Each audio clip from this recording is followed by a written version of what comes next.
Jóvenes, muy buenos días. Bienvenidos a la clase de Historia del Perú.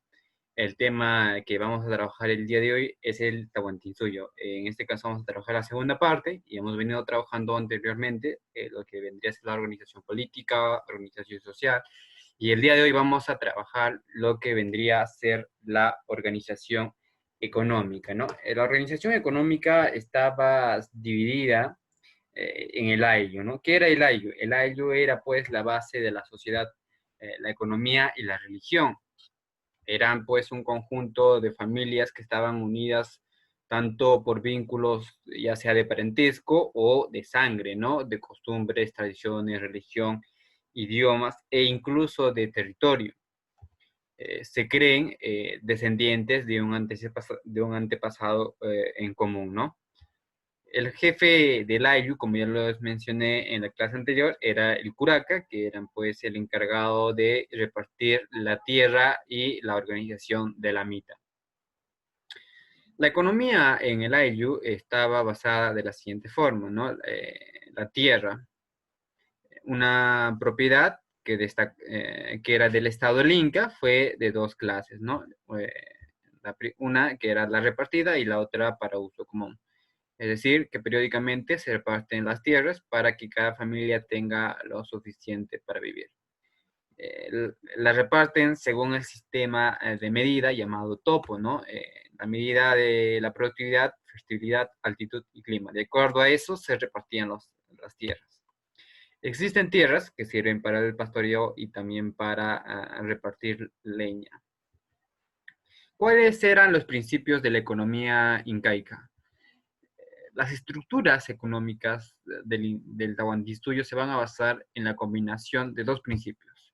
La primera de ellas es la reciprocidad y la redistribución.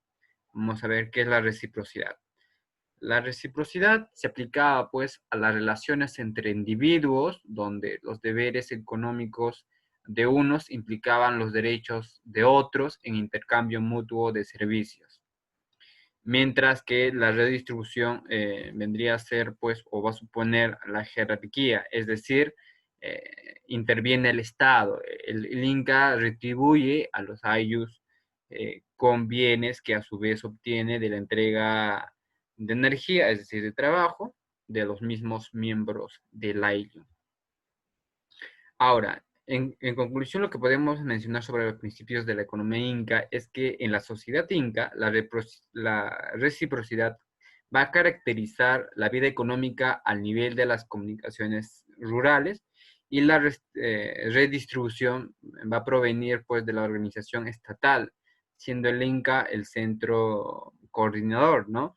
La redistribución no se va a oponer a la reciprocidad, era pues su prolongación, por así decirlo, y se basaba ideológicamente en ella. La tenencia de la tierra. ¿Cómo hacían ellos para repartir la tierra? ¿No? Las tierras pertenecían al Ayu, al Inca y al Sol. Como ya les mencionaba, esa es la secuencia que se va a manejar. El Sol era el creador de todo el mundo, entonces por consecuente le correspondería al Inca, que era pues su representante en la tierra, y el Inca repartía pues al Ayllu, ¿no? Todo el Ayllu. Luego vemos a ver que la tierra del Ayllu era repartida entre los Hatunrunas, es decir, entre las personas común y corrientes, donde cada uno va a recibir un lote.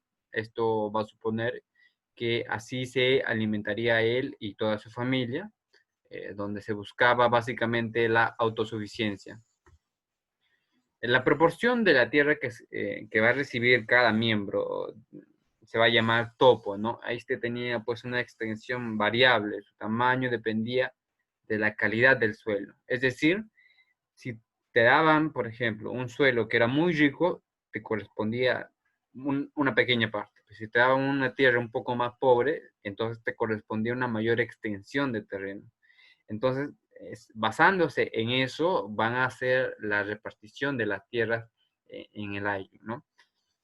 Obviamente, estas tierras debían ser producidas para autoalimentarse durante todo el año.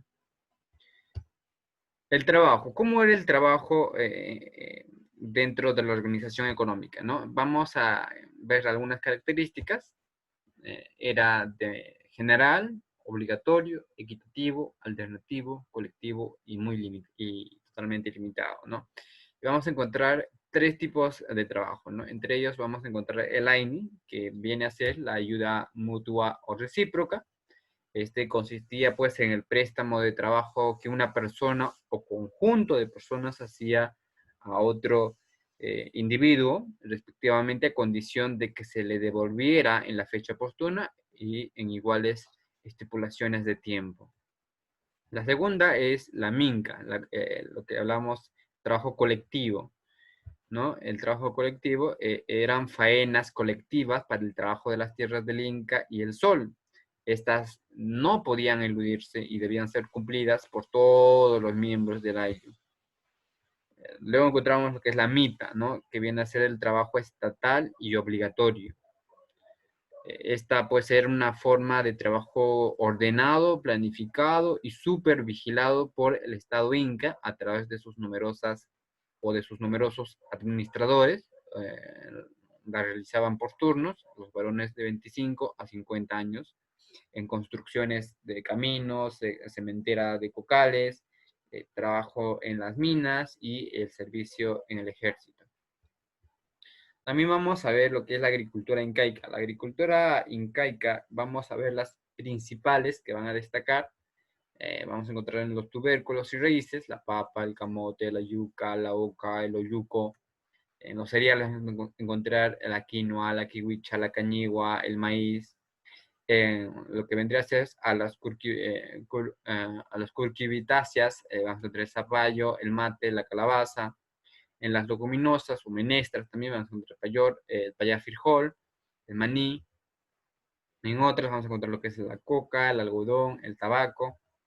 En frutas vamos a encontrar la lúcuma, chirimoya, granadilla, palta, guanábana, piña, pacay, pepinillo, papaya, entre otros, ¿no?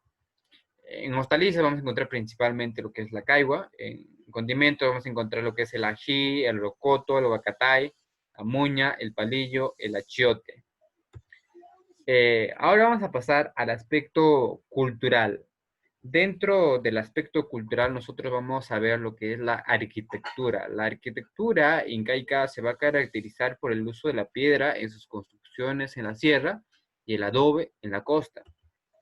Sus construcciones tenían un solo piso de base rectangular, inclinación monumental y trapezoidal. Como les mencionaba, las características de la arquitectura incaica fueron solidez, sencillez, simetría, inclinación monumental y trapezoidal, ¿no? Fueron de tres clases, ¿no? Construcción civil, construcción religiosa y construcción militar. ¿Cuáles eran los principales sitios de ocupación inca o las principales arquitecturas? Entre ellas vamos a encontrar en el Cusco, vamos a encontrar pequeños barrios, encontramos las Carmegas, el Callaucachi, el Colcan, el Pata, entre otros, ¿no? Luego vamos a encontrar también el Vilcashuamán, el Kenco, o también el Sacsayhuamán. También vamos a encontrar el Tombo Machay, que es una ciudadela. Ahí vemos. También vamos a encontrar lo que es el Coricancha, que es un templo o cerco de oro, ¿no? Ahí vemos el Coricancha. Luego también vamos a en Huanucopampa, o en Huanucopampa, el Pachacamac, que también era un templo. Machu Picchu, una de las ciudades de Machu Picchu, una de las maravillas del mundo, que fue encontrado por Melchor Arteaga y rescatado científicamente por Hiram Bingham, ¿no? Entonces, eso es lo que podemos mencionar sobre los principales sitios de la ocupación incaica, ¿no? Obviamente van a haber mucho más, pero estos encontramos los principales. La religión del imperio o de la cultura Tawantinsuya pues era panteísta. ¿Por qué decimos que era panteísta? Por lo siguiente, porque eran politeístas, es decir, creían en varios dioses, porque eran idólatras, es decir, que adoraban pues a ídolos y también hacían lo que vendría a ser los heliolatras, ¿no? Que adoraban al sol. Entre sus principales dioses vamos a encontrar lo que vendría a ser a Huiracocha. Huiracocha, ahí vemos en la imagen, fue pues el dios creador del mundo. Todas las crónicas van a concordar al afirmar que al principio pues existía solamente Huiracocha y que él solo hizo todo por cuanto existe, ¿no? Por lo cual es el único hombre entre animales y plantas. Entonces vamos a encontrar también lo que es el Sol, el dios Sol, más conocido también como Inti. Fue un dios relativamente moderno y si se le compara con Huiracocha y otras divinidades, su culto se evidencia con nitidez en la etapa funcional del Incanario, apareciendo entonces como un nuevo creador, ¿no? El Sol se representa como padre de los incas y habría sido Pachacútec, el Inca Pachacútec, quien va a expandir su creencia a los confines del imperio, ¿no? Su templo en el Cusco fue el Coricanchi. Seguidamente también vamos a encontrar al tercer dios, que es el Pachacama, que era el dios costeño, que era el controlador de los temblores.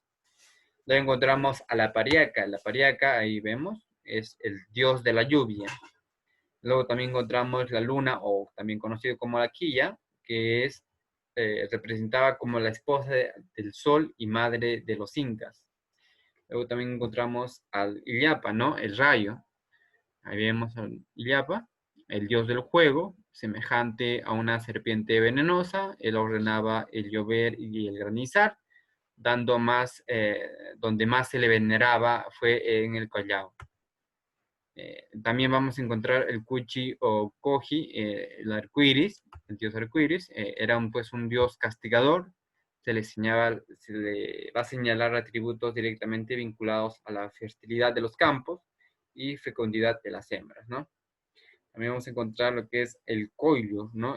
Que es las estrellas. Se creía en aquel entonces que todos los animales de la tierra tenían pues en el cielo un simil que atendía la conservación y el aumento de ellos, atribuyendo a las estrellas este ministerio. En la tierra vamos a encontrar también, como más conocido como Pachamama o Mamapacha, que era pues, ahí lo vemos en imagen, la diosa de la fertilidad, reconocida con virtudes y grandes proezas, ¿no? Luego también vamos a encontrar por último al mar, a la Mama Cocha, ¿no? Que era madre de las aguas y lagunas, ¿no? Se identifica con la vida. Entonces, ahí vemos pues a 10 principales dioses de la época del Tawantinsuyo. Luego también vamos a encontrar al Huillac-Humo. El Huillac-Humo vendría a ser pues un sumo sacerdote o sacerdote solar. Su nombre significa el divino o el hechicero que dice, porque aparte de estar reputado como un hombre sabio, tenía facultades de vidente, era siempre pariente próximo del Inca, ¿no? Entre sus principales deberes era pues velar por la ortodoxia del culto y otorgar el culto de los dioses a las provincias que habían sido conquistadas por los incas. Su papel principal va a desempeñar en las grandes fiestas del calendario y también ciñéndole pues la masquepacha, ¿no? O la corona al Inca, ¿no? El día de su coronación. ¿Cuál era la cosmovisión andina? La cosmovisión andina se dividía en tres partes. Yo me imagino que hayan escuchado de esas tres, ¿no? El Hanampacha, el Caipacha y el Ucupacha. En el Hanampacha era pues conocido como el mundo de arriba, como lo vemos aquí, estaba conformado por los astros, es decir, por la estrella, por la luna, el sol, el rayo. Luego encontramos el Caipacha, el mundo de Ki, que estaba pues conformado por los hombres, las plantas y animales. Y en el 3, en el Uchupacha, vamos a encontrar que es el mundo subterráneo, que estaba conformado por los muertos y los gérmenes en esta parte. Entonces, de esa manera nosotros vamos viendo lo que es la división de la cosmovisión andina, ¿no? El cielo, la tierra y el subsuelo. Ahora, dentro de lo que vendría a ser la cosmovisión andina, vamos a encontrar la Pacarina, que eran pues lugares sagrados de orígenes, ¿no? Como el lago Titicaca. Luego también vamos a encontrar las huacas, que son los templos, los ídolos o lugares sagrados. Tenemos en la imagen. Los malquis, que eran momias de sus antepasados. Luego también encontramos lo que son los apachetas, que eran lugares sagrados ubicados al borde de los caminos, que estaban conformados por un montículo de piedrecillas. Luego también encontramos lo que es el Intihuantana, el que es el reloj solar. Las principales fiestas fueron dos. La primera es el Capac Raimi, que se celebraba en diciembre y estaba relacionada con la nobleza. La segunda es el Inti Raymi, ¿no? Que se celebraba en junio y está dedicada a la fiesta del sol o el Inca, ¿no? El Inti Raymi. Lo que correspondería a ser a la cerámica, los incas básicamente lo utilizaban para poder trasladar líquidos o elaborar licor en este, ¿no? Entonces no lo usaban para otros fines, el único fin que utilizaban era para eso. Luego también vamos a encontrar los queros. Los queros pues eran vasos ceremoniales de origen tiahuanaco, que estaban adornados con vistosos altos relieves que representaban aves, serpientes, cuadrúpedos, incluso seres humanos, ¿no? Respecto a la educación, era pues clasista y elitista, es decir, solo se educaron los hijos varones del Inca y de la nobleza, ¿no? Estos iban pues al Yacaiguasi, es decir, a la Casa del Saber, donde recibían pues las enseñanzas de los amautas, que en ese entonces eran los profesores, y de los arabicus, que eran los poetas. También vamos a encontrar los quipus. Como los incas no tenían pues un lenguaje escrito, eh, entonces sí tenían pues lo que era un sistema de numeración y memoria, ¿no? Los quipus son cordeles de algodón o lana de diferentes tamaños y colores, compuestos por nudos, y los encargados de leerlos son los quipus camayopus. La población de los incas, el imperio de los incas llegó pues a tener una población no menor a los 10 millones y estaba integrada por 3 reinos: los Collas o Aymaras, que estaban ubicados en la meseta del Collao, en Titicaca; los Quechuas, que eran la mayor parte de la población y la raza a la que pertenecían los incas; los Yungas, que pertenecían pues a la región de la costa, el idioma oficial era el quechua. Entonces, eso es lo que podemos hablar respecto a la población. Luego encontramos lo que es la música, ¿no? La música andina fue pues pentafónica, tuvo mucha melodía y ritmo, tuvieron instrumentos de viento y percusión, llamándose la quena, el pínculo, la ántara, el pututo y los tambores, ¿no? También vamos a encontrar la danza. La danza pues en el incanato tuvieron preferentemente carácter ceremoniales, ¿no? Sin embargo, las hubo también para las guerras agrícolas y de diversión. Entonces, chicos, de esa manera finalizamos. Nos estaremos viendo en la siguiente clase. Bueno, chicos, conmigo hasta el día de hoy. Nos vemos en la próxima semana.